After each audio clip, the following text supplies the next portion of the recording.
What's up, everybody? This is Dr. Zeb, and good morning. It's good to see you virtually, and welcome to the Rehab Christian Center Sunday morning virtual experience. And I am grateful to be here. Listen, I'm glad you tuned in. I've got a very powerful message for you that is really a good continuation from conversation we had Tuesday at Life Study. And just grateful to be here with you, and certainly praying again that you've had a tremendous weekend and that all is well with you. It's good to see you virtually. I see some of you already starting to speak and say good morning, and it's good to see you virtually. So we're going to go through all of our networks because I'm going to do something a little unorthodox today, particularly as it relates to today's message. Normally, all of our messages are always very practical, but normally I don't teach the lessons, verse by verse, normally, unless it's normally life study or a particular message. But today's message is going to be taught. I'm going to teach today's message verse by verse, this story of David and Goliath, because there's so many nuggets here that really this could be a series easily. This could easily be a series. But I'm going to teach this morning, for this morning's lesson, verse by verse today, and it's going to be powerful. And so I want you to tune in. Go ahead and start tagging people. Tell them to tune in. We're going to go through all of our networks and get everybody on. But I'm really excited about this morning's message because, again, I'm just going to walk you verse by verse through this David Goliath situation. And we're going to talk from the subject, if you're scared, get in my pocket. It's going to be powerful. And I'll explain where that comment came from later. And so let's go through all the networks and let's get ready to get everybody, get ready to get everybody on the line. I'm all over the place, as you can see, doing literally 6 things at one time. So let me just calm down. Let's get everybody on the line and get ready to go. Facebook, good morning to you. It's good to see you virtually. Thank you so much for tuning in. Those of you that are on Facebook, if you would do me a favor, hit that like button. I want you to hold it down, turn it into a love button. And then I want you to hit that share button, hit the @ symbol, a lot of instructions, hit the @ symbol, and then tag 5 people, tell them to tune in. Would you do that for me quickly? Again, I want you to hit that like button, hold it down, turn it into a love button, hit the @ symbol. I want you to tag 5 people and tell them to tune in quickly. This morning is going to be a very powerful message. And I'm grateful you've tuned in with us virtually from wherever you are this morning. I'm telling you, this is going to be powerful.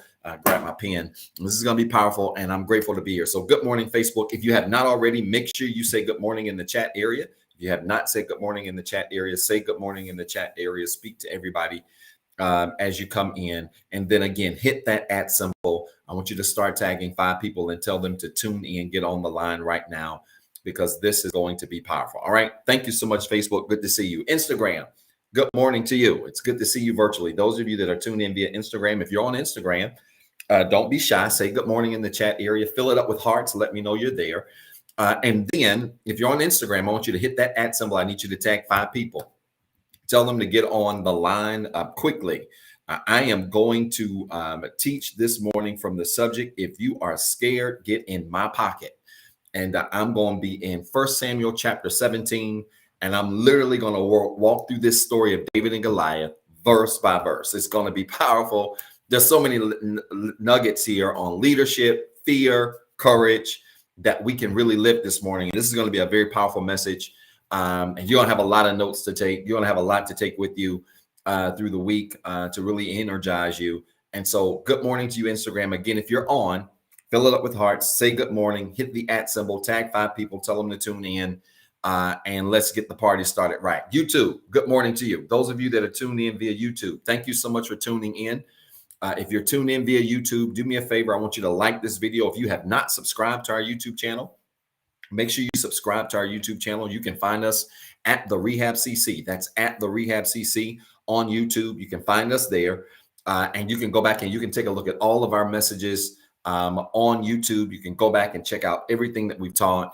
And we know those messages will be a blessing to you. But if you're on YouTube, hit the like button, hit the subscribe channel button, hit the bell notification or a little bell icon so you can be notified when we're live. And then I want you to hit that share button and tag 5 people and tell them to tune in. Share this link on your social media. Share this link via email if you're not on social media, whatever method that you're on. But I want you to do this quickly because this is going to be powerful. And I'm excited to share this message this morning. If you are scared, get in my pocket. It's going to be powerful. And I'm grateful to be here. Hey, IG, are we good? Are we good? I see some people saying the volume went up. Let me know that we're good on IG. I hope we're good on IG. IG is always the one that gives us the most problems. Let me know we're good on IG if we're there. Good, good. Now we can hear. All right, very good. So again, start tagging people. Start tagging people. I don't know what's up. Y'all know how IG works. I be trying to bear with IG, but IG really gets on my nerves. If you're on, tag 5 people quickly. Hit the @ symbol, tag 5 people. Thank you so much. Thank you. Good. Hit the @ symbol, tag 5 people, tell them to tune in. We're getting ready to walk through our declaration. And then after declaration, we're going to get into this message. I've got to get through all of this verse or this lesson. 1 Samuel chapter 17 is where we're going to be. I'm going to walk you through the story of David and Goliath in a way that is so practical that's going to give you valuable nuggets on fear and the power of courage, and it's going to bless you in a tremendous way. So again, if you haven't tagged 5 people, start tagging them now. Tell them to tune in. Let's walk through the declaration. All right, are you ready? I'm getting my screens together here. If this is your first time tuning in to the Rehab Christian Center, you understand every Sunday we walk through the declaration. We walk through what rehab means. Rehab is an acronym for Restore, Evangelize, Hope, Alternative, Breakthrough. It is the 5 pillars of our ministry. And we walk through this declaration every single Sunday to be reminded not only of our purpose, but also to help set the stage for our day and for our week. Remember, if there is power, the power of life and death is locked up inside of what you say, the words that you speak. And not only the words you speak, but almost as important, how you speak the words that you speak. You can't just say you're happy, but you're not really happy. You got to say you're happy, and then you got to be happy. And so we're getting ready to walk through declaration. And so this is the moment where I don't care where you are, at the beach, if you're at brunch or early brunch, if you're laying in the bed, it doesn't matter. I want you at this moment to repeat after me everything that I'm saying. We're going to walk through this declaration. Stop what you're doing, repeat after me this declaration, and then we're going to get right into this morning's message. All right. So if you're on Facebook, YouTube, you can see the declaration on the screen. Instagram, you all can just follow along with me. I'm going to read and pause so that you can follow along as we walk through the declaration. All right, let's do it. Restore. Say it with me. We declare that everything that is broken, lost, hurt, or destroyed that belongs to us and has been designed by God is restored. My faith is restored. My joy is restored. My mind is restored. Even my lost time is restored. I am no longer broken. The fact that I'm alive means I have another chance. My faith has restored me, and right now, His love is making me whole. Evangelize. Say it with me.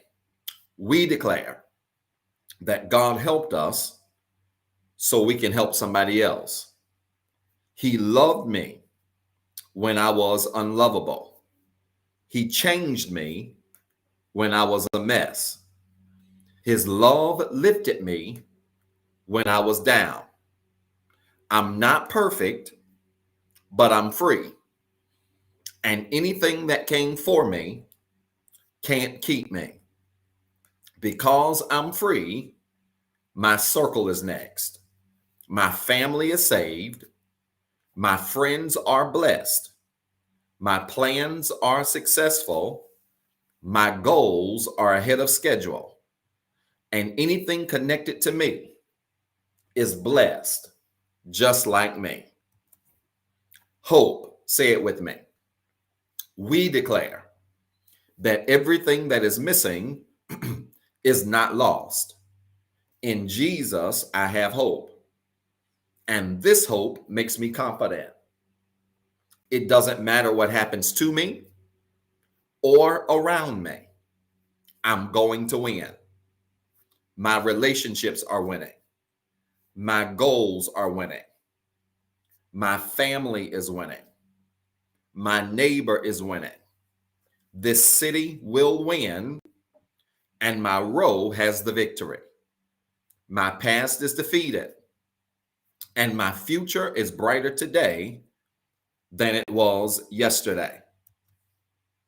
Alternatives. Say it with me. We declare that God made us different. I'm a royal child, the light of the world, and the hope of my city. I respect the past, but I don't look like what I've been through. I love the church, and my life is balanced. I love coming to church, but I like flights, boats, and vacations. My whole life is blessed. I am the head and not the tail. I am above and not beneath. I am a lender, not a borrower.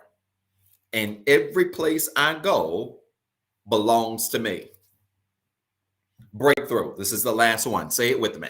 We declare that God has a breakthrough with our name on it.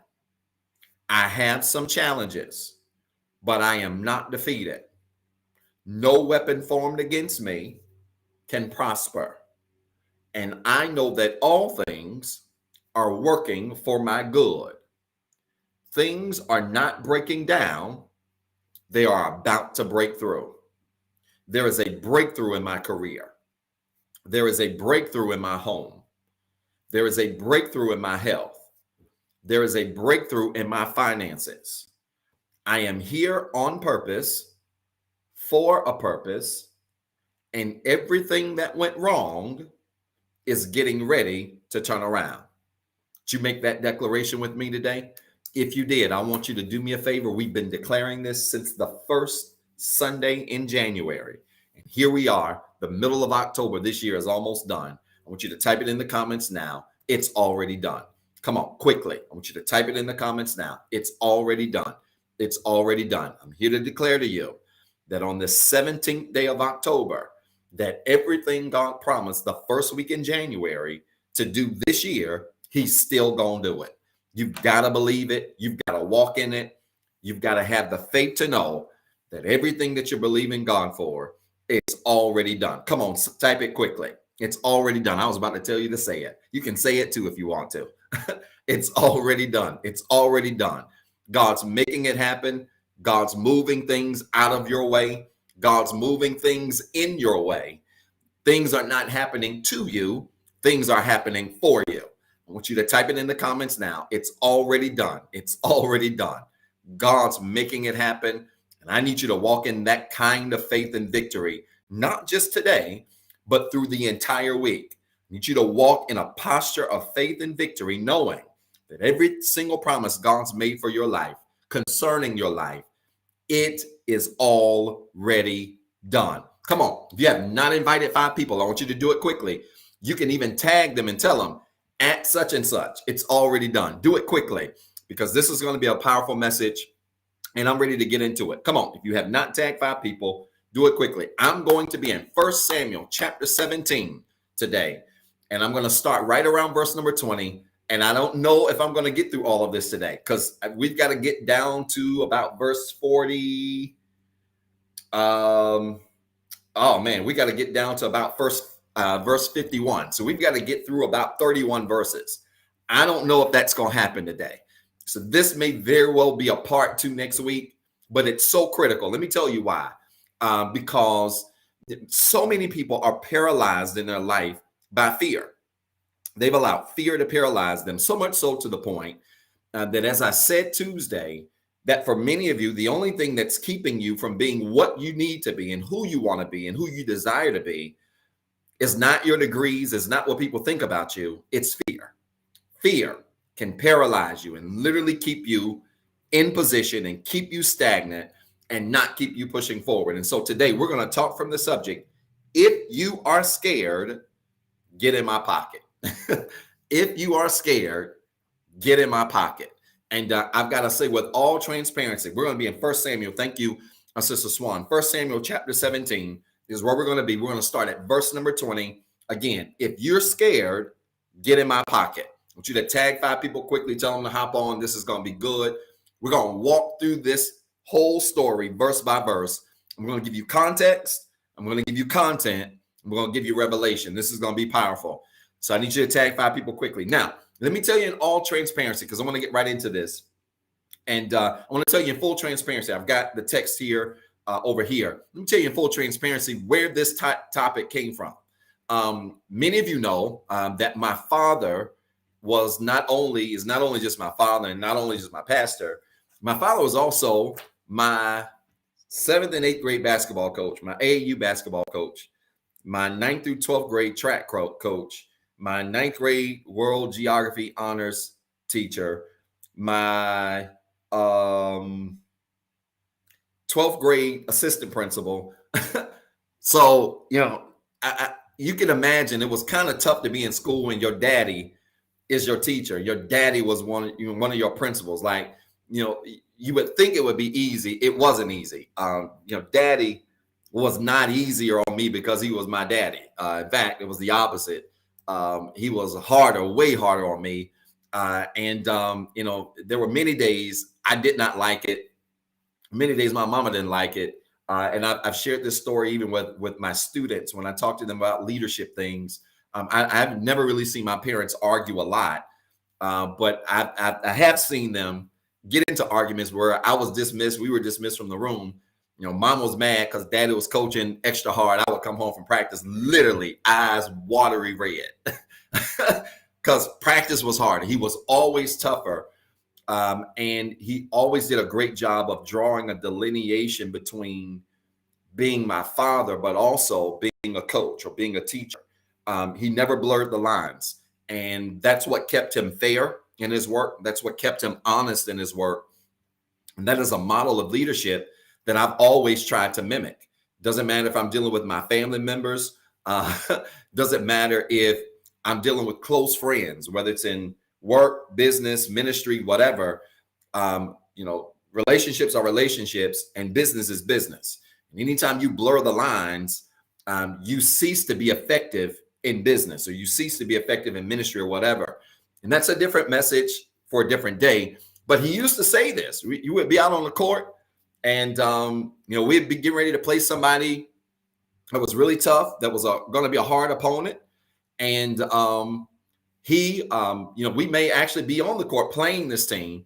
You know, he'd call the timeout and, you know, be fussing at us for, you know, not trapping or not being in position. And then he would stop what he's saying and he'd look us in the face and say, now listen, if y'all scared, get in my pocket. And if Carlos Martin is on this line, he can attest to what I'm saying. He would literally stop and say, if you're scared, get in my pocket.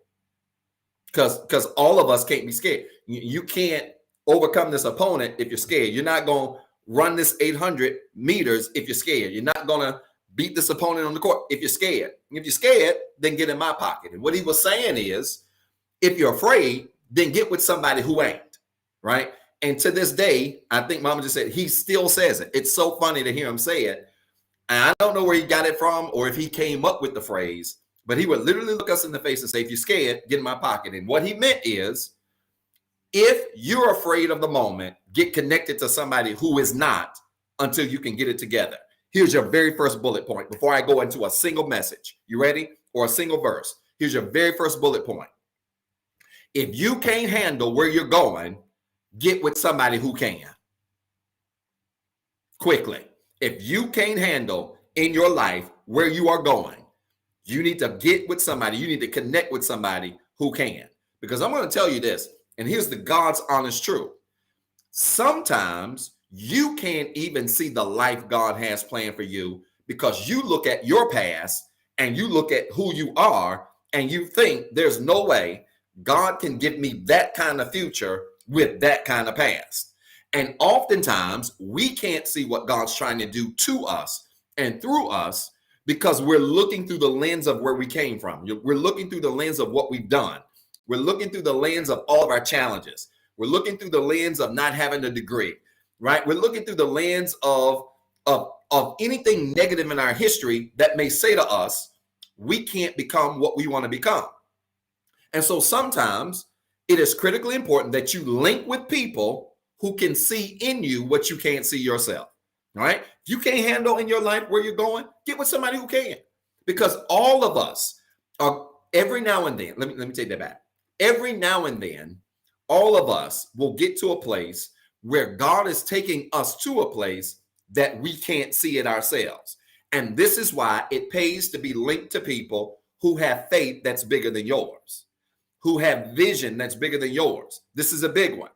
Who can see in us sometimes what we can't see in ourselves. This is why it's impossible for any of you to be winning in your life for real if everybody in your circle got the same level of faith or got less faith than what you got.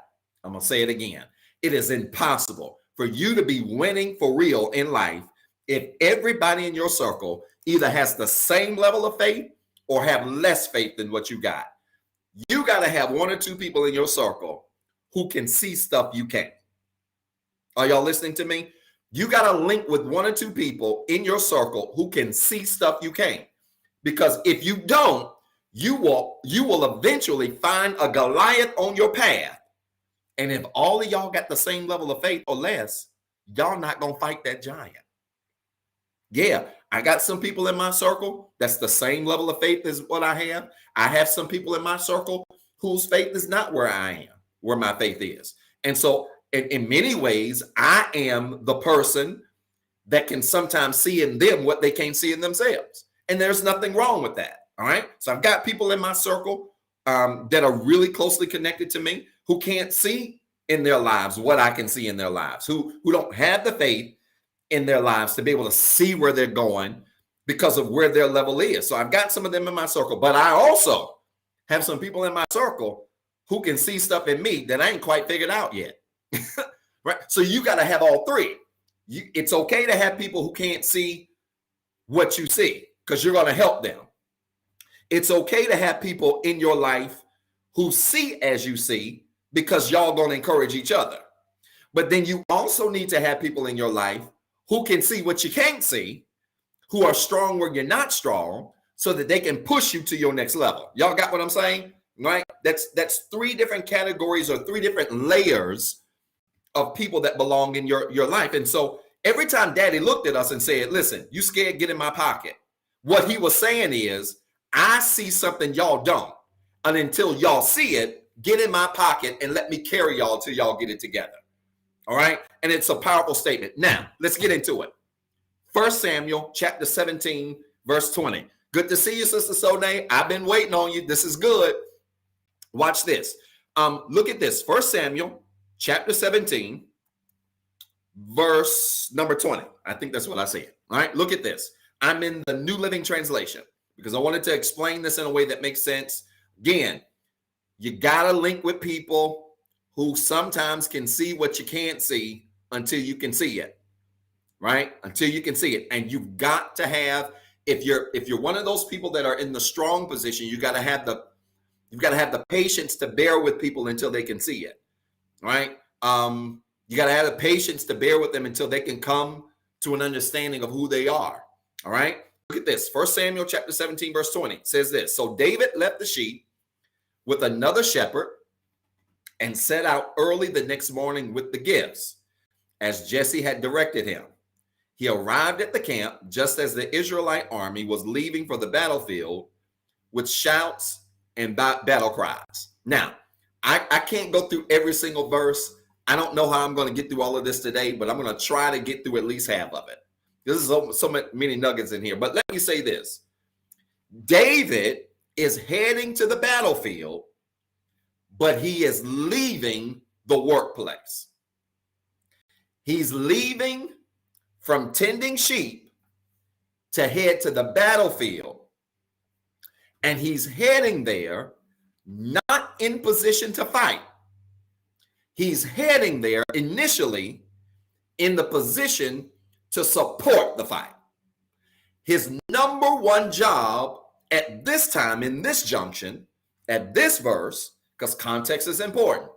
Before we get to Goliath, his number one job was not to fight. His number one job was to be found working. Y'all ready?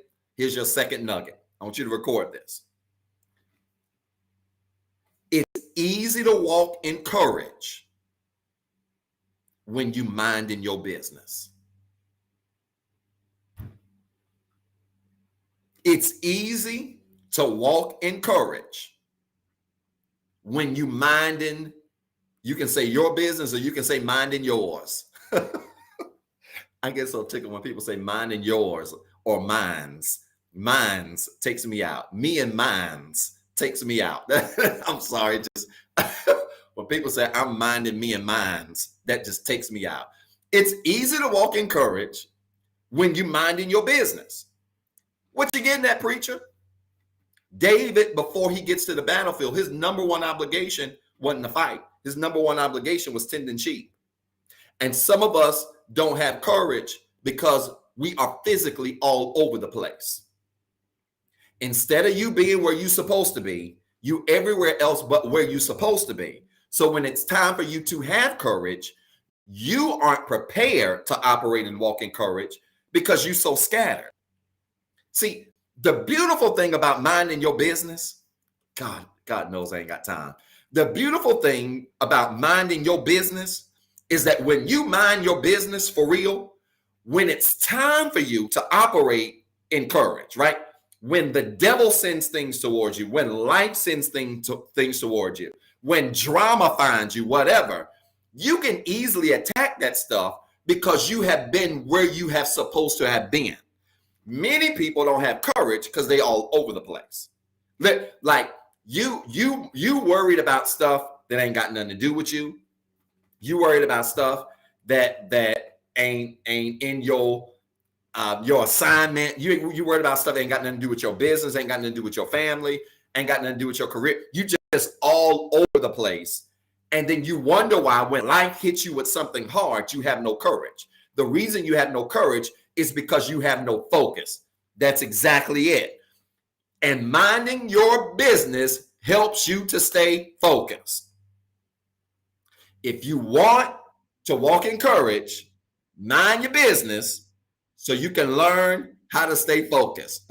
Somebody just said minding me and minds, right? Learn how to stay focused. If you stay focused, then it's easy for you to have courage. David didn't come from being somewhere else, hanging out with the guys. David came from where he was supposed to be. He was supposed to be in the field working. And when he was asked, watch, not to fight, but to go support the fight, he left where he was supposed to be. He left a focus place for the assignment. When you leave a focus place for the assignment, you're going to fulfill the assignment with no problem because you ain't leaving a scattered place. You're leaving a focus place. Is this making sense to anybody? All right. So mind your business. So when you go after the assignment or the thing that's the Goliath in your life shows up, you can attack the Goliath with a focused energy. All right. Now, verse 21. I'm going through this verse by verse. Verse 21. Soon the Israelite and the Philistine forces stood facing each other, army against army. Verse 22. I'm in 1 Samuel chapter 17, verse 22. Get your cell phones, get something, follow along. I want you to follow along with this, okay? Verse 22. David left his things with the keeper of supplies and hurried out to the ranks to greet his brothers. Verse 23. As he was talking with them, Goliath, the Philistine champion from Gath, came out from the Philistine ranks. Then David heard him shout his usual taunt to the army of Israel. There's so much to unpack here. Let me go back here. Verse 22. 1 Samuel chapter 17, verse 22. Look at this. David left his things with the keeper of supplies and hurried out to the ranks to greet his brothers. Verse 23. As he was talking with them, Goliath, the Philistine champion from Gath, came out from the Philistine ranks. Then David heard him shout his usual taunt to the army of Israel. So David comes out to the battlefield. He leaves his things with the keeper of supplies, and he hurries out to where the other army, the other soldiers are, where the other ranked soldiers are, to join them as they prepare for this battle. And when he gets there, as he's talking to them, he's not concerned with Goliath. He's talking to his soldiers. He's talking to his fellow soldiers. As he's talking to his soldiers, Goliath, the Philistine champion, comes out from the Philistine ranks and then begins to start shouting his usual taunt to the whole army. David is not focused on Goliath. David is focused on talking to his men. He's coming from a focused place. He's leaving his workplace. He's coming to where the assignment is. He's not even dealing with, focused on Goliath, but Goliath sees him, sees the army, and starts doing his usual taunt. Bullet point. I want you to record this. When your energy is focused, your Goliath will look for you. This is going to help somebody in a major way. When your energy is focused, your Goliath will start looking for you. This is going to help somebody because this is going to explain something. When your energy is focused, your Goliath is going to start looking for you. I'm getting ready to help some of you here. When your energy is focused, your Goliath is going to start looking for you. What do you mean by that, Dr. Zeb? This is what I mean. You're going to know you're doing some stuff right when problems start finding you. See, some of us don't even have to search for problems. We ain't got to search for challenges because stuff be finding us. Watch. And we minding our own business. Have you ever been in a season of your life where you were focused, you were getting stuff done, you were knocking things off your to-do list, your business was thriving, your career was thriving, your family was thriving, your relationships were thriving, everything concerning you was thriving, but then problems kept finding you. Challenges kept finding you. Issues kept finding you. Let me tell you something.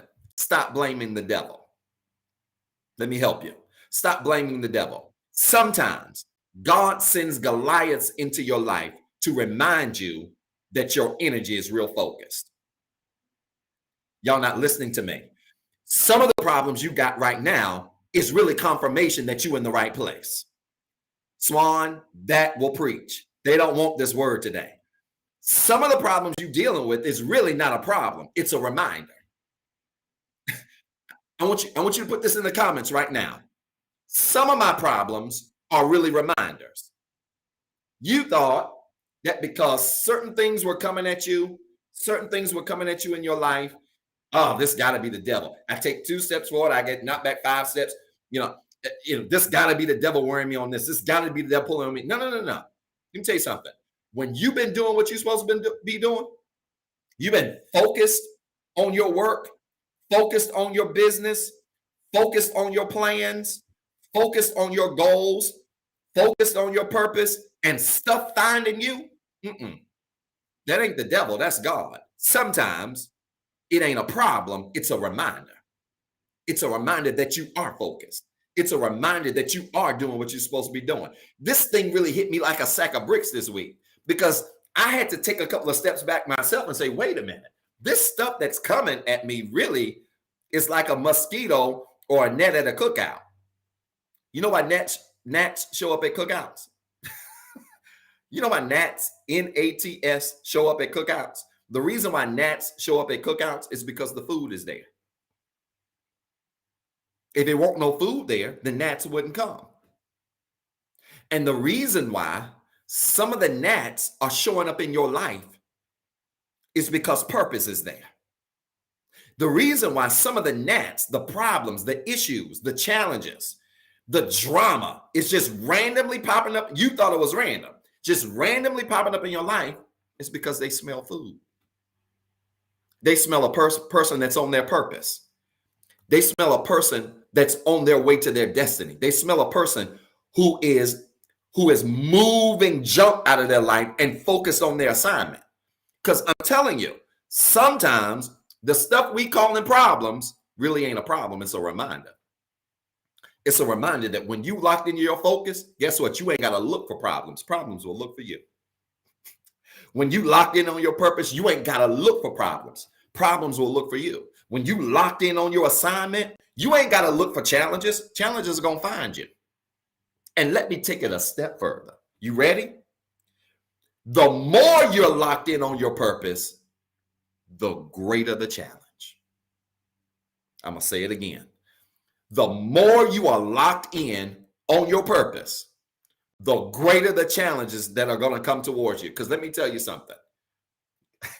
Man, I can make this relate in so many. Let me tell you something. Nothing is more attractive to a challenge than a person who is locked on their purpose.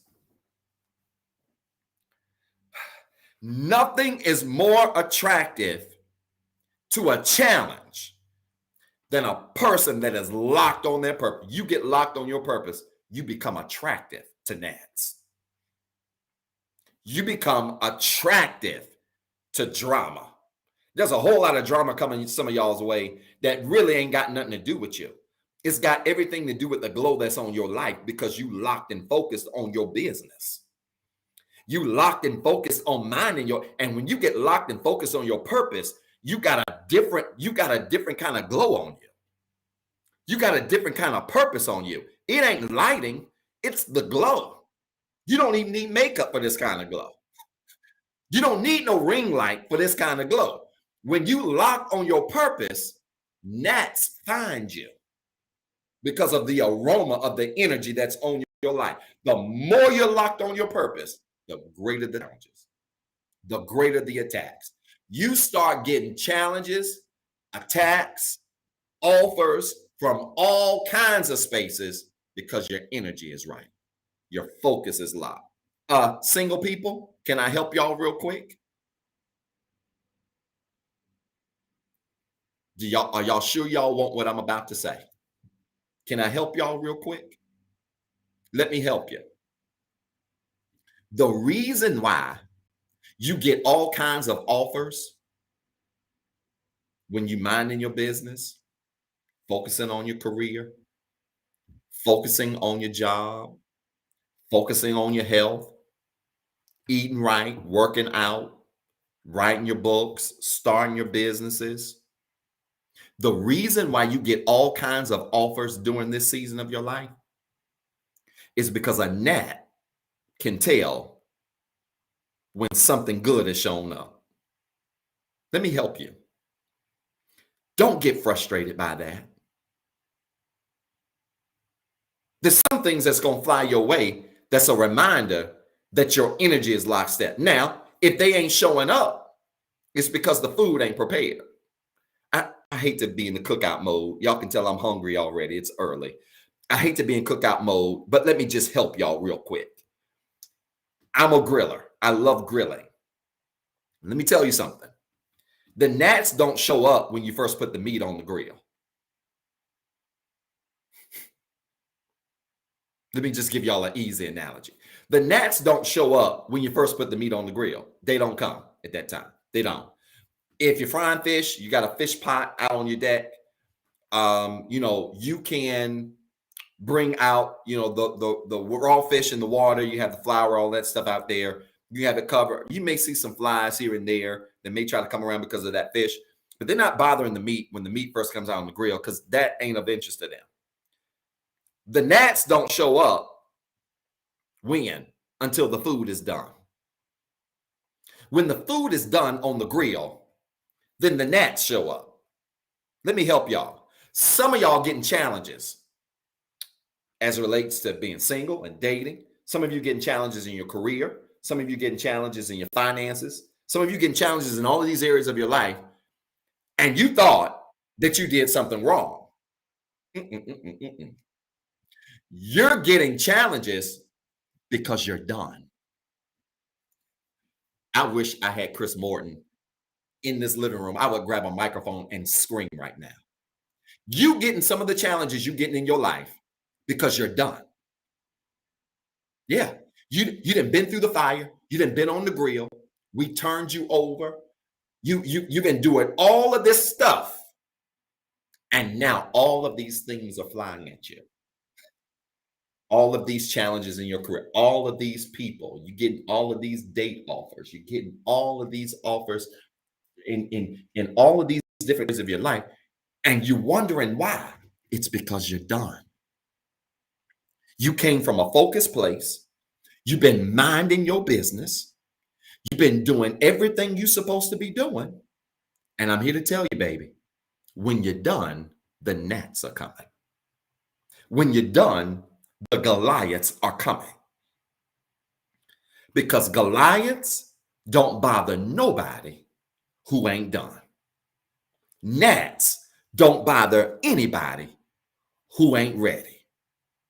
And there are some challenges in your life that are a direct indicator that it ain't a problem. It's just a reminder that you're done. This making sense to anybody? Look at this. Verse 24. This making sense? I think the people on Instagram are going through. Facebook, YouTube, y'all good? This making sense to anybody? Look at this. 1 Samuel chapter 17, verse 24. 1 Samuel chapter 17, verse 24. I'm telling you, do not mistake the challenges you're going through. And some of y'all ain't getting no challenges, and that's because you just got put on the grill. All right, so you can't be focused for a week and then be like, where the gnats at?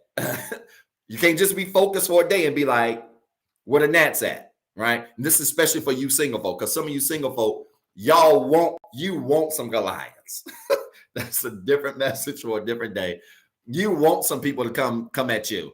But let me tell you something. You got to be focused on your purpose for longer than a week.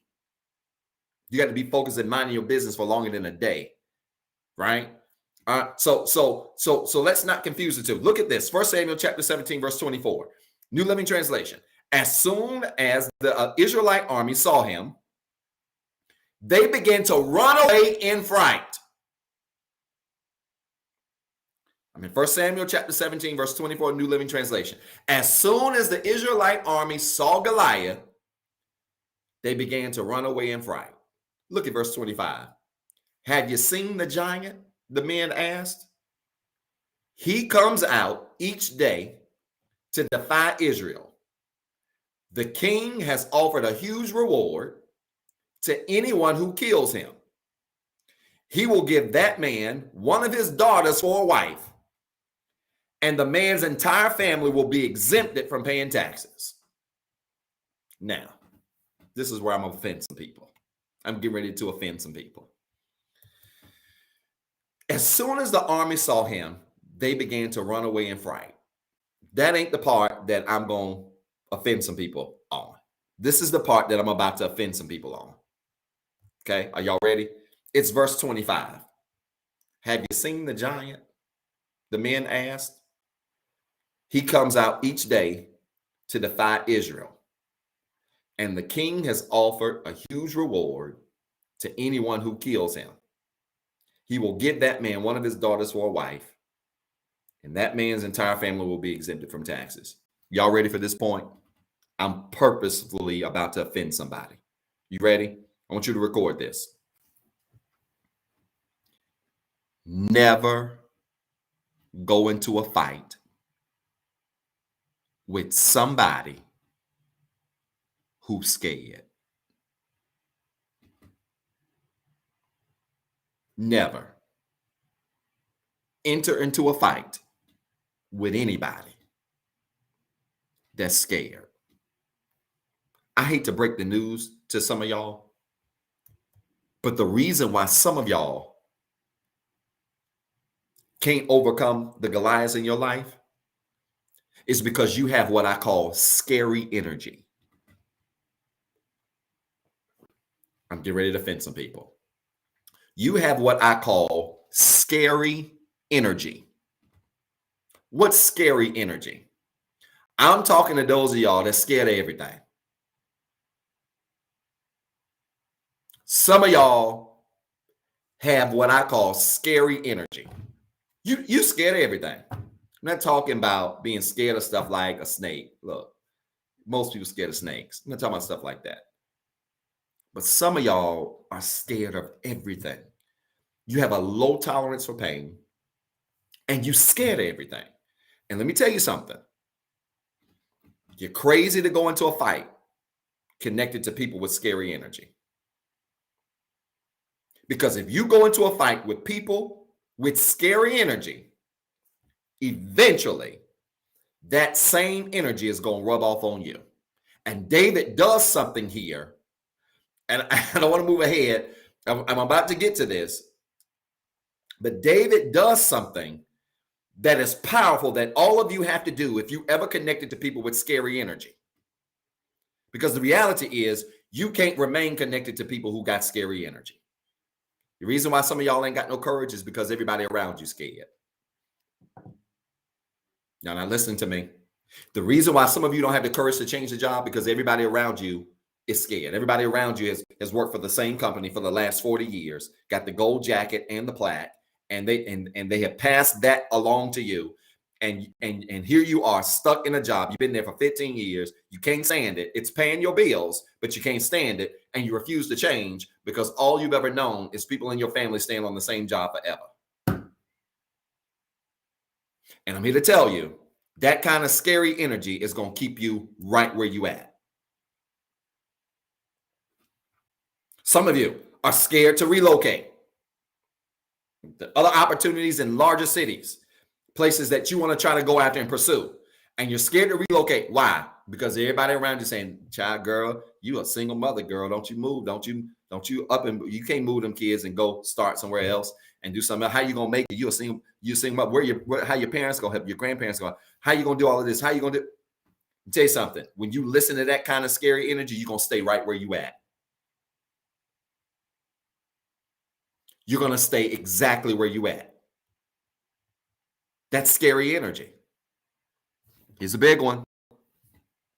Some of y'all single right now and don't even have to be. And the reason you are is because the relationships you want to pursue, you don't pursue because you got scary people in your head. Nah, child, I wouldn't do that, man. Oh, there's going to be a lot of responsibility being with her. There's going to be a lot of responsibility being with him. And here you are with your foolish self, sitting there, letting folk with scary energy keep you from going after something that'll change your life.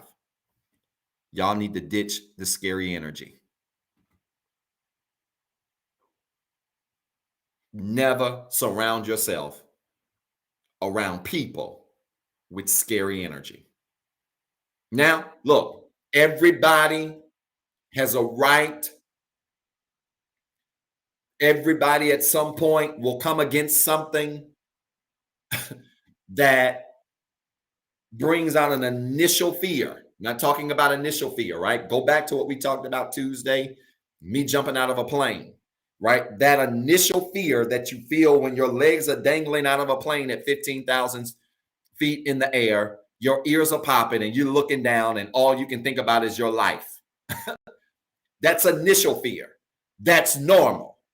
I'm talking about people that on the way to jumping out the plane, all the way in the car, man, we ought to turn around, man. I don't think we should do this. No, man, we ought to turn around, man. I don't know if this is going to work out, man. What if the parachute don't come out, man? Man, we ought to turn around, man. I don't know if we should go skydive, man. I don't know, man. I was reading on the internet, man. One out of 250,000 people, man, die, man. I don't think we should do it, man. I don't know. Let me tell you something. You will never get anywhere in life around people like that. Number one, they're going to work your nerves to death.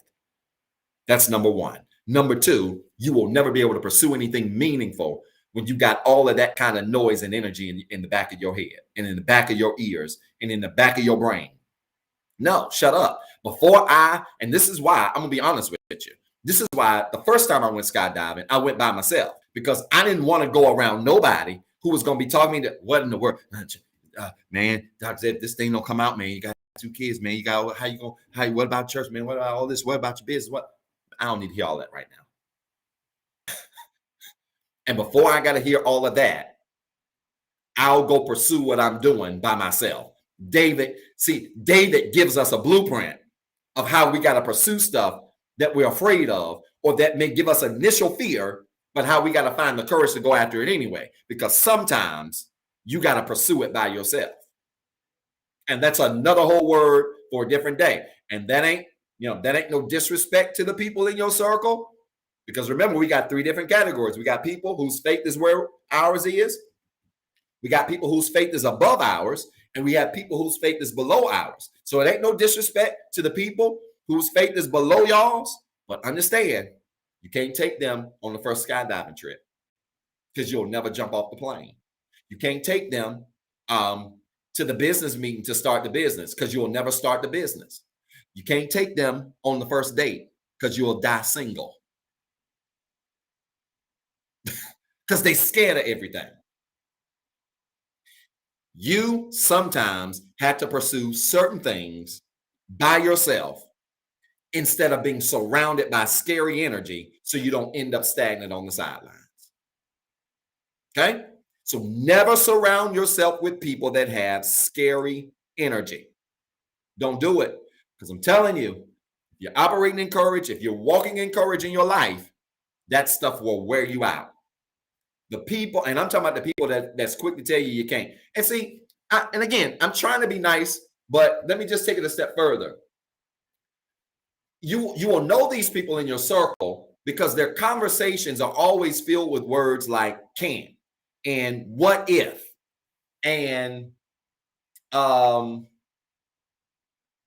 would not if I were you, but for no real reason or no real logic behind it. Now, again, I'm not talking about holding people accountable. You do want people, friends in your life, who can hear your ideas and say, listen, I love it. Have you thought about this? Have you thought about that? Right? They challenge you to dig deeper to make sure whatever you're going to pursue, business, career, relationship, whatever, you've solidly thought it through. I'm not talking about that. I'm talking about the people that every time you got an idea, every time you're getting ready to pursue something that's out of your comfort zone, instead of them talking with you through it, it's, nah, you can't do that. No, we shouldn't do that. No, that ain't a great idea. I'm here to tell you, you got to be careful of folks like that in your circle because most of those people end up dying on the same job after 40 years. Most of those people end up taking to their grave all of their business ideas. Most of those people end up dying single. Y'all don't like the way I'm teaching. But you got to disconnect with those you can't people, you better not people, this ain't a great idea people. You got to disconnect with those folks. And you got to find yourself getting away from that scary energy and focusing on the task ahead. Look at this. Verse 26. 1 Samuel chapter 17, verse 26. This blessing anybody? You got time? I want you to tag 5 people. We might get through all of this. I don't know how. No, we're not. We're not going to make it through all of this. It's too much revelation in the whole text. We may do a part 2 next week. 1 Samuel chapter 17, verse 26. Look at this. David asked the soldier standing by. Watch this. What will a man get for killing this Philistine and ending his defiance of Israel? Who is this pagan Philistine anyway, that he is allowed to defy the armies of the living God? Verse 27. And these men gave David the same reply. They said, yes, that is the reward for killing him. Now, let me walk you through something you have to do to sometimes find courage in a situation. Not necessarily find courage. Let me take that back. Not find courage because David had it. Let me walk you through something you can do to activate the courage in your life. All right. Look at what David does in verse 26. David asked the soldiers what the reward was. Here's the irony. In verse 25, they already told him. In verse 25, they said, listen, the king has already said, whoever killed this man, he's going to give him one of his daughters. Some kind of reward that is. What if I don't want her? Different conversation, different day. I could have really taught on that too. All right. Because king offered one of his raggedy daughters. What if I don't want her? So king said, I'm going to give you one of my daughters. and then you don't have to pay taxes for the rest of your life. David turns around the next verse and says, what's the reward for killing this guy? Did David not know the reward? David knew the reward. He heard the reward. What David did is David made them repeat what the reward was. Can I help y'all? I want you to record this. Here's a way you can activate courage in any situation when a Goliath shows up. You ready? Sometimes you have to repeat what's at stake so you can move forward. Sometimes you have to repeat what's at stake so you can move forward. Sometimes you have to repeat what's at stake so you can move forward. Let me help you here. There have been challenges that have come up in my life that everybody was scared of, everybody else was falling out over, everybody was panicking about. And sometimes I just had to repeat what was on the line. Y'all scared of this because of what? Y'all scared to start a business because it might fail? Do you know how many businesses fail a year? Do you know how many businesses succeed every year? So you're telling me you scared to start a business because it might fail? This inner dialogue that you have with yourself is sometimes what you need to activate your courage. I've said this before, I'll say it again. You're going to know you walking in courageous energy when the stuff that terrifies everybody else turns you on. Y'all need to record that. You're going to know you walking in an energy called courage when the stuff that freaks everybody else out actually turns you on. Y'all scared of that? Y'all scared to do that? And again, I can't speak for everybody. Everybody's at different levels. I keep reminding you, everybody's at different levels of faith. Everybody's at different levels of courage. I can't speak for where you are, but let me talk about where I am. If something comes against me that's freaking everybody else out, I want to go after it. I want to go after it. So they nailed it. I want to go after it. Because in hindsight, most of the stuff that's freaking people out don't even compare to half the stuff I've been through. So they stopped trying to preach this morning. She's giving a whole word. Most of the stuff that freaking folk out don't even compare to half the stuff I've been through. Y'all scared of that? You scared to leave your job to go out of that business because you don't have this degree? Do you know how many jobs I pursued? Do you know how many jobs I've been placed in, promoted to that did not align with my degrees or even my experience, but it really aligned with my future and my skill set and my gifts? Come on, man. Y'all, come on, man. Y'all scared? Get in my pocket. Here. Jump in here. You can, it's big enough. I mean, these are fitted pants, but it's still enough room for you and your family to get in here. Y'all scared to pursue these friendships, new friendships and new business connections and new relationships, romantic relationships because of what? Because what folk gonna say about y'all? Because what people gonna think about y'all? That ain't nothing. I've been there, done that. Get in here. Get in my pocket. Here. Y'all slide in here. Slide when you get in there, slide over. That's a better one for you, Daddy. That's part two. Not only I want you to get in my pocket, when you get in there, slide over and make some room. Slide over so everybody can get in there. Sometimes you have to repeat what's at stake so that you can show the courage to move forward. David had to say out loud to them after he already heard them, what y'all scared of again?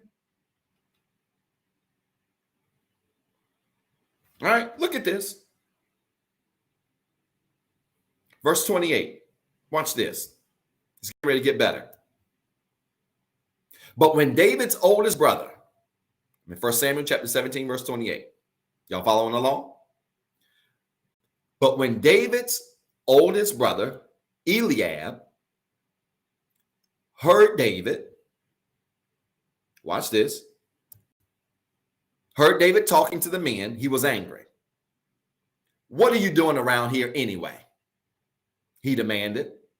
What about those few sheep you're supposed to be taking care of? I know about your pride and deceit. You just want to see the battle. Verse 29, look at David.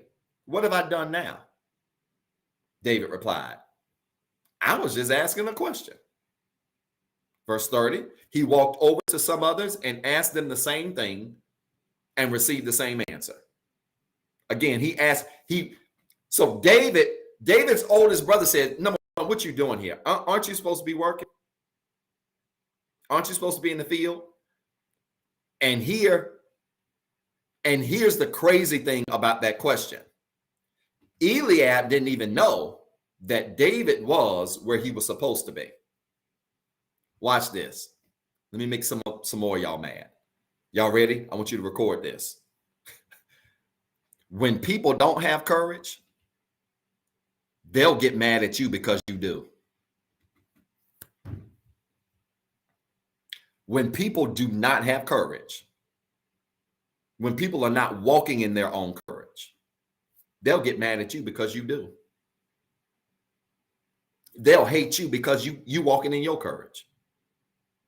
They'll hate you because you ain't got no fear. Let me tell you something. I have received more shade from people who wish they had the guts to do the stuff I'm doing. This is the whole word. Y'all don't like this. I have, especially in the last 2 weeks. Let me just use a personal example. I'm going to make this about me so y'all don't get mad, but make it relate to your life. Because when people don't have the courage to do what you're doing, they'll get mad because you got the courage to do it. Let me just make this about me so y'all won't get offended. Y'all remember when I did that little live 2 Mondays ago? And I talked about God, the church in the future. I told y'all I have heard from this many preacher friends since that message. No, I take that back. I've heard from one. He was on the live. Got to give him props. I heard from him, and we're supposed to be doing dinner soon. He's a bishop, really good guy. I did hear from him, and just going to do dinner and talk and catch up. Not about the live, just talk, catch up. But other than him, I've heard from this many of my preacher friends, right? They like all disappeared. Like the idea that I would have the guts to convert Rehab to a hybrid church. The idea that I have the guts to say, hey, we're going to be in person every first and third Sunday. We're going to dress up on first Sunday for all you traditional Swan folks that, get to wear your hats. We're going to look all convocation-like. Pastor going to be sharp. He's going to have on his red bottoms, his Gucci slippers. It's going to be fire. We're going to have great. We're going to even do communion. It's going to be great. Then third Sunday, you can dress down, wear what you want to wear, do how you do. Pastor put on his jeans and his T-shirts with holes everywhere and still give a good word. But second and fourth, going to be virtual. That way you can live a balanced life. You can still, yes, Gucci stuff. I ain't got no choice. Pastor can't help it.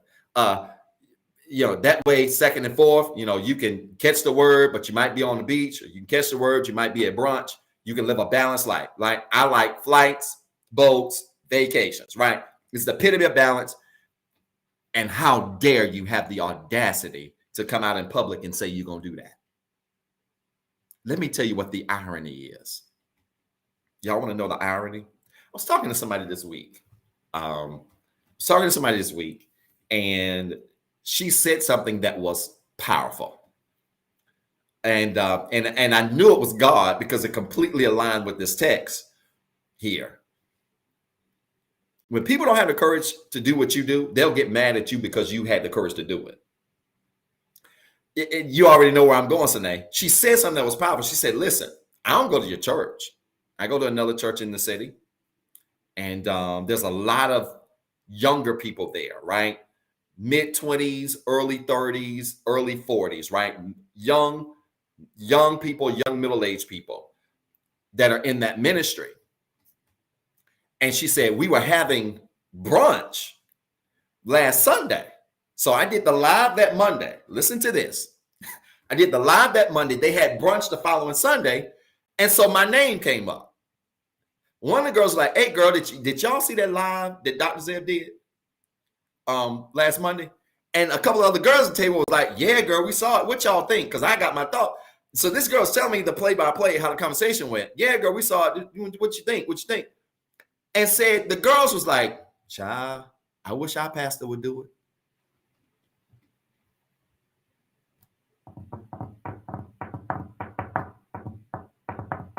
And I'm sitting there on the phone just crying, laughing. Let me tell you why. Because your pastor probably want to do it. Here's the difference between me and your pastor. I got the courage to walk after my purpose. I don't care what none of y'all think. None of you. And I mean that respectfully. I respectfully mean that. I don't care what none of y'all think. When you walking after your purpose, for real, you lockstep in your purpose, that's a different level of courage, man. You don't care what people think about you. So what? And I said to her, I said, deep down inside, he want to do it too. I don't know a pastor alive. I don't know a real pastor alive that's pastoring a church and that's doing significant work. Watch this. Watch this. I don't know a pastor alive that's doing significant work that don't want to rest sometimes. If they tell you they don't, they lying.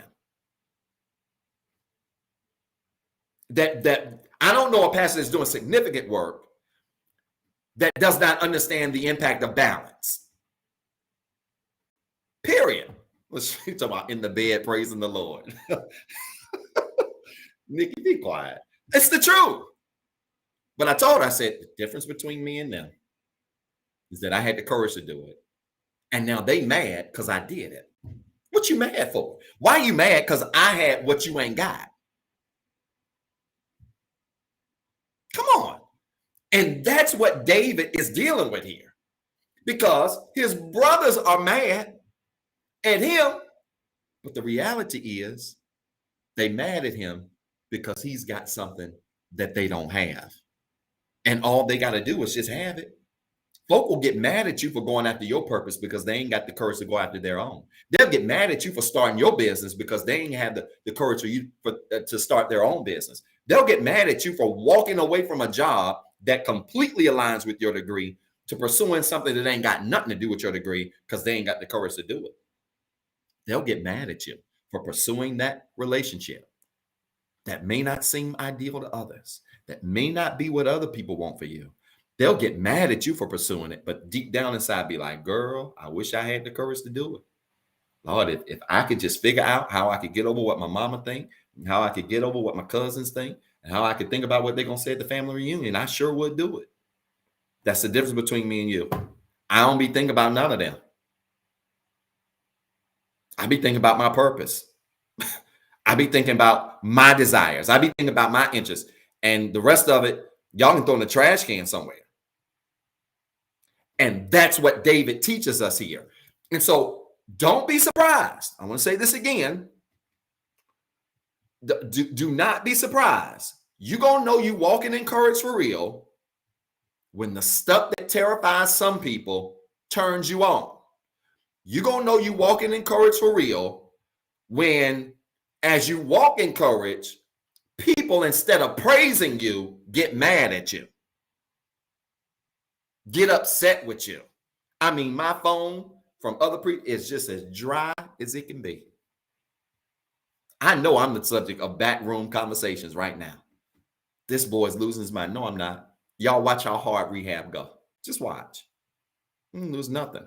It's called innovation. It's called courage. It's called being a leader. That's what it's called, right? And so you can't be living thinking about folk that's scared. I'm with you, Sister Urban. I ain't thinking about none of them. Period. Okay? Because deep down inside, let the brunch conversation be the proof.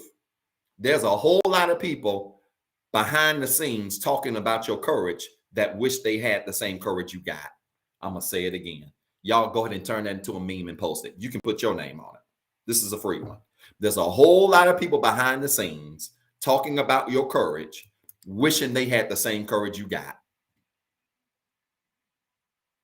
A whole lot of people wishing they had the courage to leave that little small hometown and go to LA, wishing they had the courage to leave that job and go start another different career, wishing they had the courage to leave their career and go start a business, wishing they had the courage to get out of a raggedy relationship and go pursue the one that makes them happy, wishing they had the courage.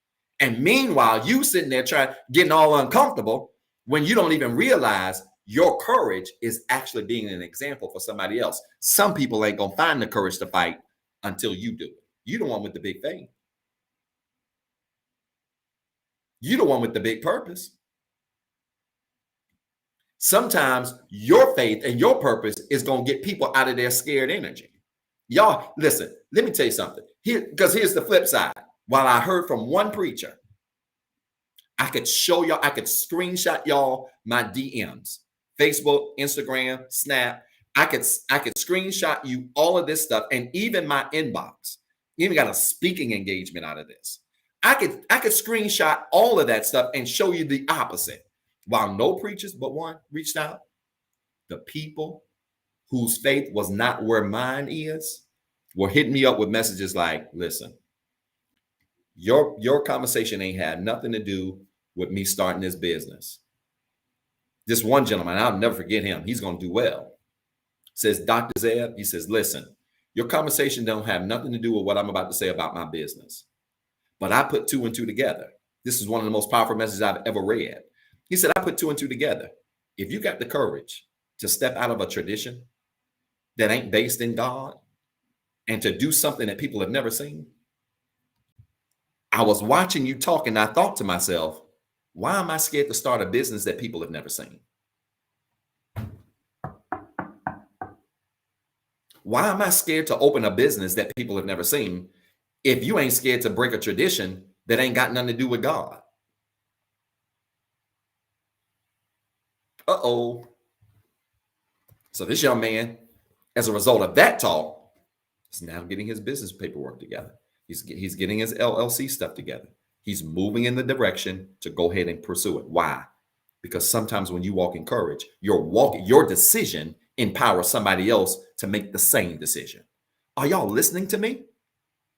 You got to make the decision to walk in courage so that you can empower somebody else to make the same decision.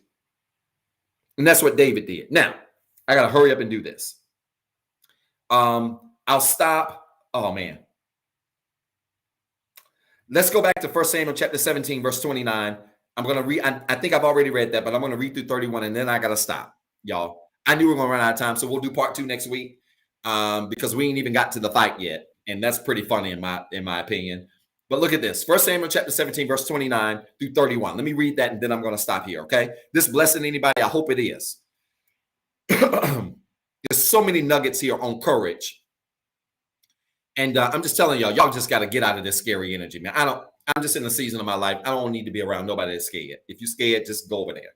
Just go over there and sit down somewhere or get in my pocket. Let me figure this out. And then you can peek your head out when when everything is all right. But I'm just in a season, man. My dreams are too big. My goals are too big. Watch this. And my happiness is too important to be around people that's scared. I'm going to say that again. My dreams are too big. My goals are too big. And my happiness is too important to be around scary folk. I just don't have the time or the energy. If you're scared, I'm going to try to encourage you a little bit. If you're still scared, I'm going to just tell you, get in my pocket or go sit down somewhere until you can get it together. Okay? Now, for Samuel, I'm sorry, Sister Swan. Chapter 17, she be keeping me on point. Stay on task. 1 Samuel chapter 17, verse 29. Look at this. What have I done now? David replied. I was only asking a question. Verse 30. He walked over to some others and asked them the same thing, and they received the same answers. So all the men's repeating the same stuff. Yeah, if you kill him, you get one of his raggedy daughters, and you won't have to pay taxes for the rest of your life. Okay? No, I didn't say raggedy, but I made that up. Because listen, if your daddy is just giving you away, clear, that's a different word for a different day. If your daddy is just giving you away, you can't be that much value. I ain't giving my daughter away. I'm not just going to be, hey, you do this, you can have my daughter. This ain't color purple. Anyway.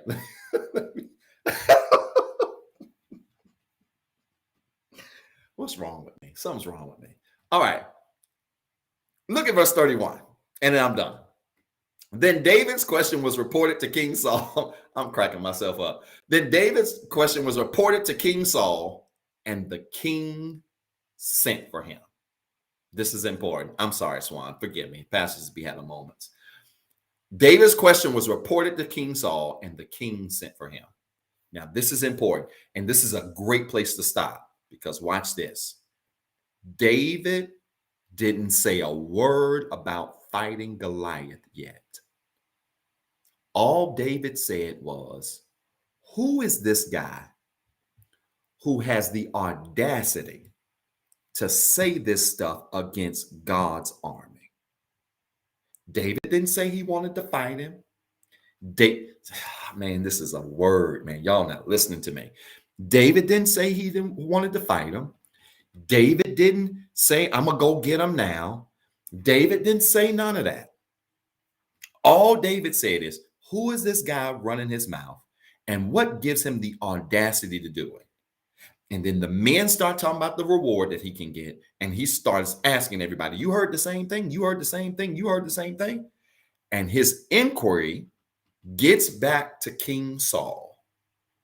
And Saul then hears it and says, go get David. This is the last word I'm going to leave you for part one. You ready? When you walk in courage, your courage will put you in front of great people. When you walk in courage, this is a whole word, your courage eventually will put you in front of great people. I ain't gonna just say great men. That's what the Bible said. You know, great men, more great women too, great people.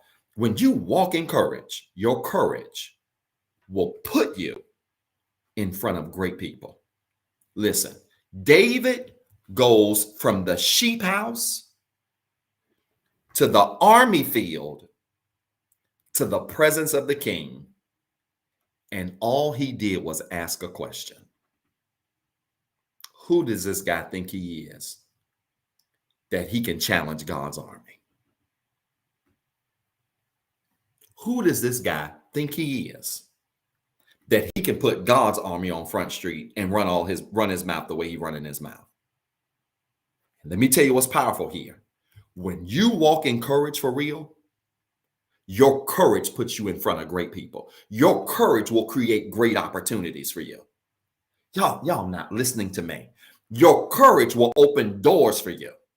Your courage will get you the interview that you thought you wouldn't be able to get. Your courage will get you that relationship that has you laughing 24/7, no drama, and you ain't got to worry about nobody coming up to you as a woman. Your courage will do that. But you got to have courage. I think I'm going to use that as a status with one of my next pictures. Anyway, your courage will do that. It's courage. But you got to have courage. David ends up in front of Saul, and he didn't say a word about fighting. He didn't say nothing about fighting yet. He said, listen, who does this man think he is? And because he had courage, Sister Ashley, his courage puts him in front of great people. Some of you are about to enter. Here's a word for you. Hold your seat. You ready? Some of you are about to enter into a season of your life where God's about to expose you to great people. And the reason he's going to do it is not because you're perfect, not because you come from perfect families, not because you come from perfect conditions, not because you got 2 PhDs, a master's degree, and a partridge in a pear tree. The reason why you're about to be put in front of great people is because you had the courage to do stuff that other people would not. Y'all don't like this. The reason why you're about to be put in front of great people is because you had the courage to make decisions other people would not make. The reason why you're about to be put in great positions in your career is because you had the courage to leave the bummy career. The reason why you're about to have relationships and friendships that are so beneficial to you, that are going to have you laughing for no reason, smiling for no reason, the butterflies 24/7. Why? Because you had the courage to make decisions that other people would not. I'm telling you, you are about to walk into a season of great people. Somebody type that in the comments right now. I'm getting ready to walk into a season of great people. That means because of your courage, you're about to walk into a season where all you're going to be surrounded by is great people. Great people who can do great things, who can unlock great doors, who can unlock great opportunities, who can unlock great things that have been locked up for you and sealed for you for years. You're about to walk into a season where those things are going to be unlocked. Why? Because you had the courage to do what everybody else could not do. I'm about to walk in a season of great people. Y'all don't hear what I'm about to walk into the greatest season of great people. Why? Because I had the courage. I had the courage to take a stand. I had the courage to not die in this career. I had the courage to not die in this miserable relationship. I had the courage to make a change, to make a shift, to make a move, to walk, to make a decision that others people wouldn't do. And because of that, there's a new season of greatness waiting on me. There's a room. You got to visualize yourself literally walking into a room surrounded by CEOs, millionaires, entrepreneurs, movers and shakers who have the answers to the problems you got, who have the solutions to the challenges that you have. You're about to walk in that kind of season where everybody in the room got more weight than what you got. Where Chris Morton at? I promise you, I feel my voice changing. You're about to walk into a room where everybody in the room got more juice than you got. And so the stuff you could not do for you, they gonna do it for you. The stuff you could not handle for you, they gonna handle it for you. The people that would not call you back, it don't matter. They report to these people. They gonna handle that. You're getting ready to walk into a season of great people. You're getting ready to walk into a season of great doors. You're getting ready to walk into a season of great blessings, and it's because you had the courage to do something different. It's because you had the courage to do something different. I'm done for the day. I'm out of time. I ain't out of word. Where I stop? We're going to start at verse 32. Let me highlight this. This bless anybody today? Come on, let me see some hearts. Yes, this blessed me. Put a running man or woman emoji there. Swan's running around her condo. I think Sonae was running earlier. If you're running, put a running man or woman up there. Did this bless somebody today? I told you. It don't get no more practical than this. We're going to walk through this word again next Sunday. We're going to walk through this because I'm telling you, some of you are about to walk into one of the most unusual seasons of your life. And the reason you're going to get there is because you had the courage to do stuff that people would not do. And let me tell you something. If people didn't have the courage to do what you did, they don't deserve to get what you got. I bet y'all won't type that in. If people don't have the courage to do what you did, they don't have the right to get what you got. So that's why I don't give 2 ham sandwiches for anybody that get mad at Pastor. Oh man, look at Pat. He traveling again. He got this, where he all these suits from? Let me tell you something. I'm in one of the most courageous seasons of my life. And if you don't have the courage to do what I did, you don't have a right to be mad about what I got. Come on, Zion. I ain't done it in a while. Come on, Zion. Talk back to me. If you had the courage to do it, you have a right to receive it. And if people don't have a right or the courage to do what you did, they don't have a right to be mad about what you got. And there's a whole lot of people right now that's mad at what you got, but they don't have the courage to do what you did. Are y'all typing? A lot of people are mad at what you got, but they don't have the courage to do what you did. And until they find the courage to do what you did, they don't have a right to be mad about what you got. And that's the season that you're in. You're in that season where God's making some things happen for you. He's doing some things for you because you found the courage to do something that somebody else didn't have the courage to do. They can get mad all they want, but until you can get this courage, you don't have a right to be mad. You If you don't have the courage to do what I did, you don't deserve to get what I got. This bless anybody? I'm running over. I got to get out of here. My daddy's waiting on me. This bless anybody? Huh? I see a lot of running emojis on here. But I'm telling you, some of y'all, when you walk into this season of great people, when you get there, there's going to be a whole lot of mad people on the other side of the door. I think I woke up Sister Sandy. There's going to be a whole lot of people, mad people on the other side of the door. I need to, I don't want to forget that. I got something for y'all next week. Okay. There's a whole lot of people that's going to be mad at you in this season, but that's because they ain't had the courage to do what you did. And I'm telling you, hold on, y'all bear with me, because some stuff is just coming to me and I don't want to start it, because if I do, we're going to be on here another hour. Wow.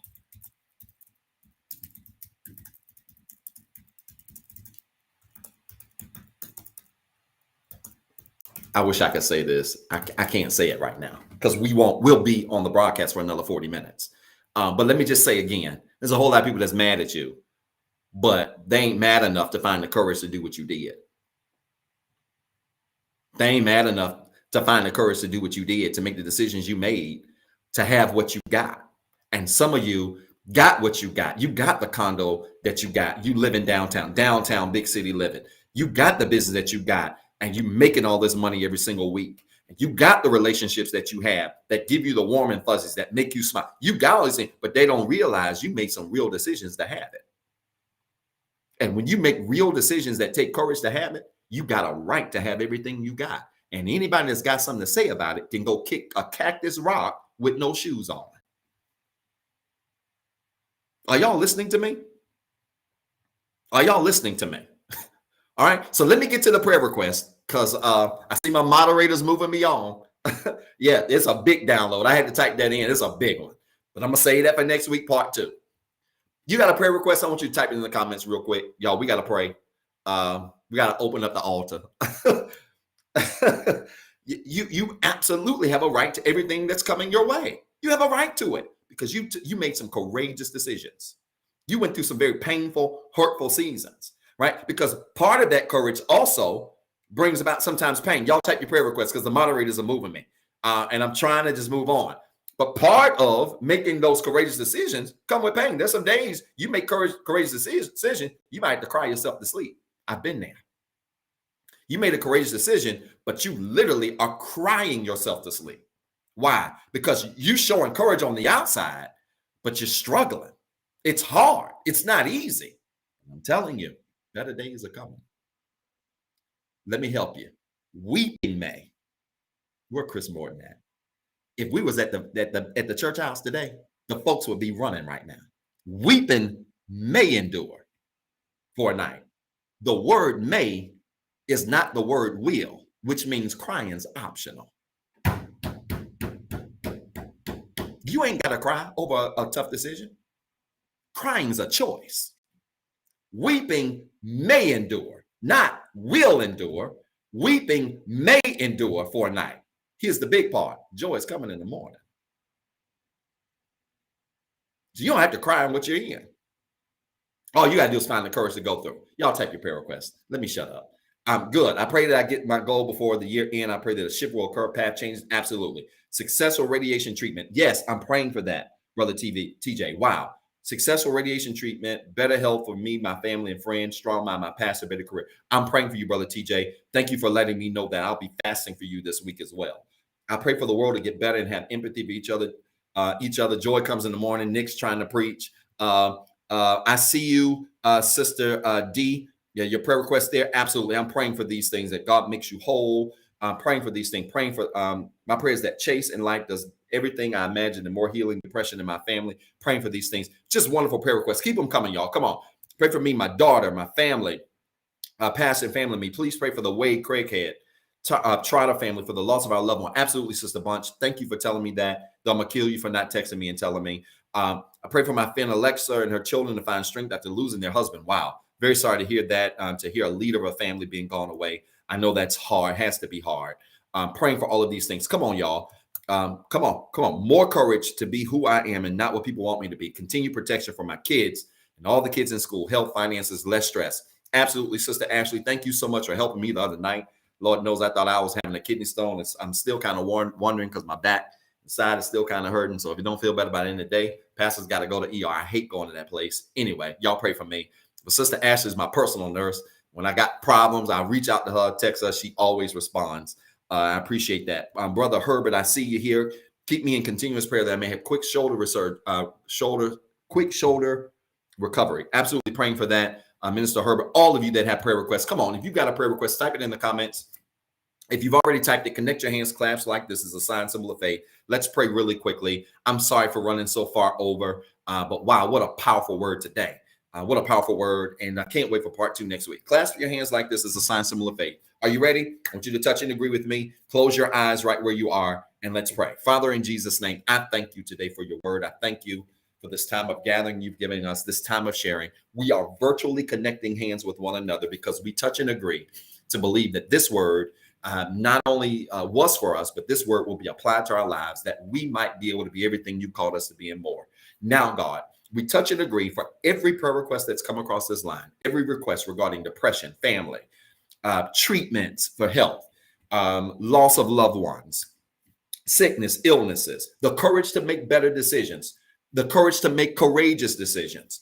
Whatever the request that's come across these lines, we lift them up to you, God. Answer the prayers of your people as only you can. Make ways as only you can. Meet needs as only you can. God, we thank you for being a way maker, a miracle worker, a promise keeper, the light at the end of the tunnel of darkness. And God, now we pray a special prayer for these requests. God, I personally pray and lift them up to you and ask you, God, that you would meet the needs of your people, that you would make ways as only you can, that you would open doors as only you can, that you would meet needs as only you can, that God, you would even convict the hearts of the people that might be blocking blessings, that God, we might be able to walk in rooms with great people and have great favor in our lives. I thank you, God, for a week that is filled with miracles, that a week that will be filled with overflow, new opportunities, new open doors, better health treatments, better health conditions, healed bodies, made ways, new business opportunities, better finances, solid relationships, healed relationships, solid friendships. God, just open the windows of heaven this week like only you can and make a way for your people like only you can. God, I thank you for these things. And we believe them to be done in Jesus' name. Amen. Do me a favor. I want you to type in the comments right now. It is so. It is so. It is so. Come on, do it for me quickly. It is so.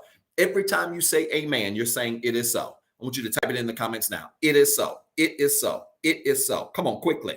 Come on. You got to seal your prayer request with an it is so. Do it quickly. It is so. Seal your prayer request with an it is so. Never pray without saying amen. Never pray without saying it is so. I don't care if you're praying on broadcast, if you're praying in your room.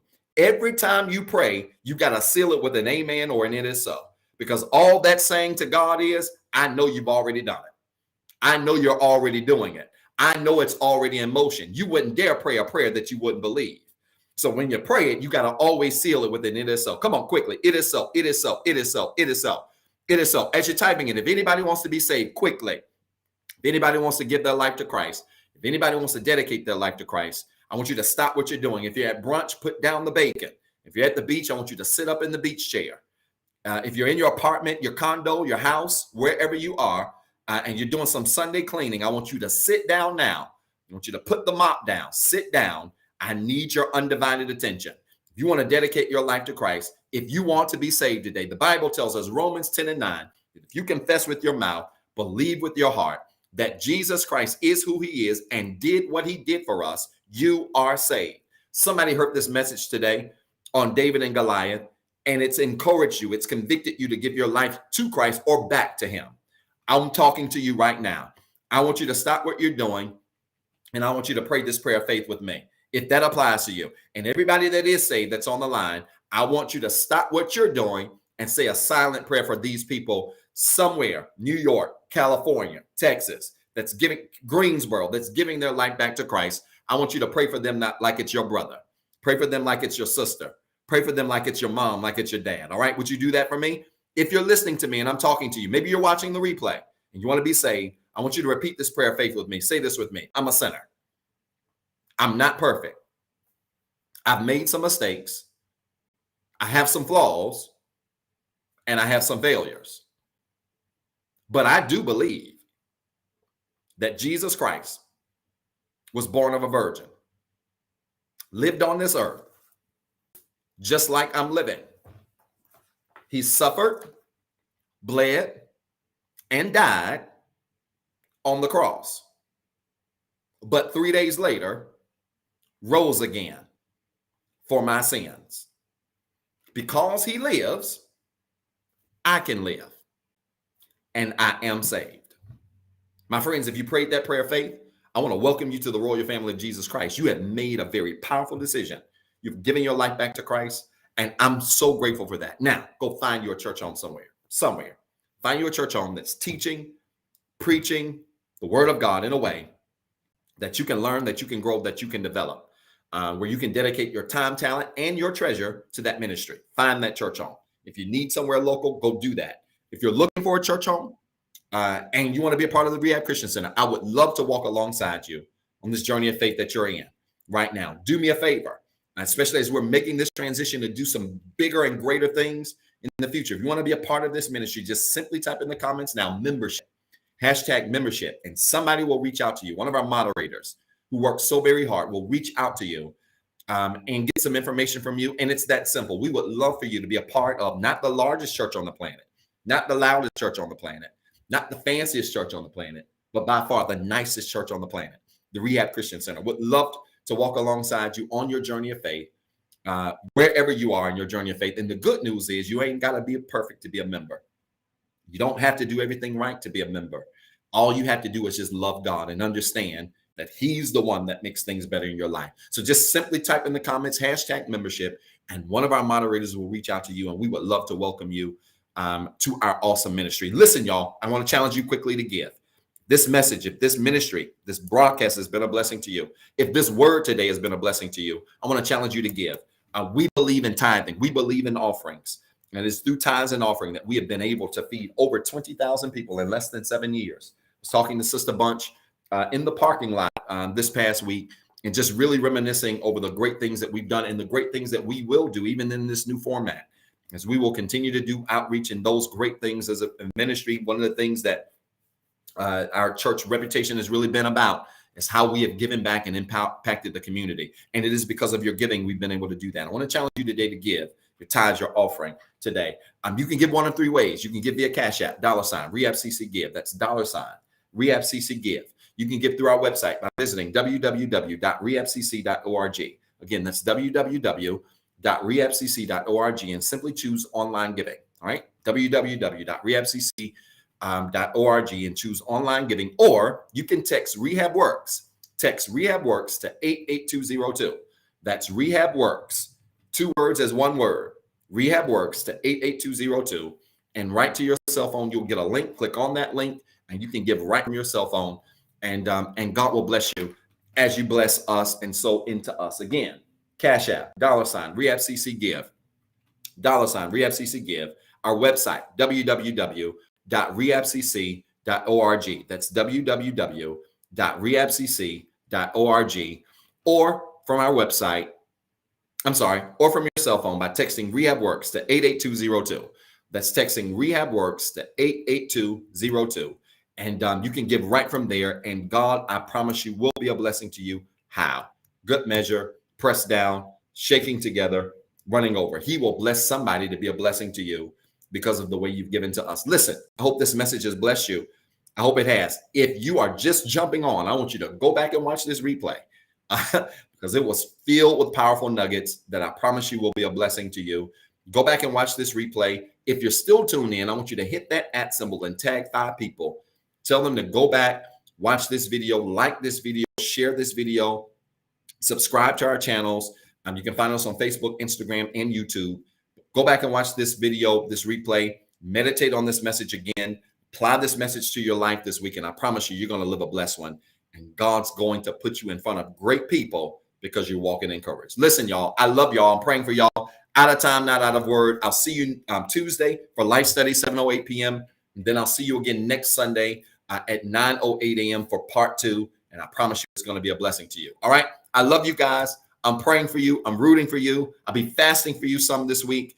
And I want you to know that everything is going to be all right. All right. I'll see you Tuesday. I love you. Praying for you. Peace and blessings. Thank you for watching the Rehab Christian Center live experience. If this broadcast has been a blessing to you and you would like to be a blessing to our leader, Dr. Zeb Talley III, you can sow a seed into his ministry by Cash App at $Pastor ZT3. It is our prayer that this message of hope encouraged, enlightened, and empowered you to be better. Please tune in Tuesday at 7:08 p.m. for our life study experience. And as always, be blessed and have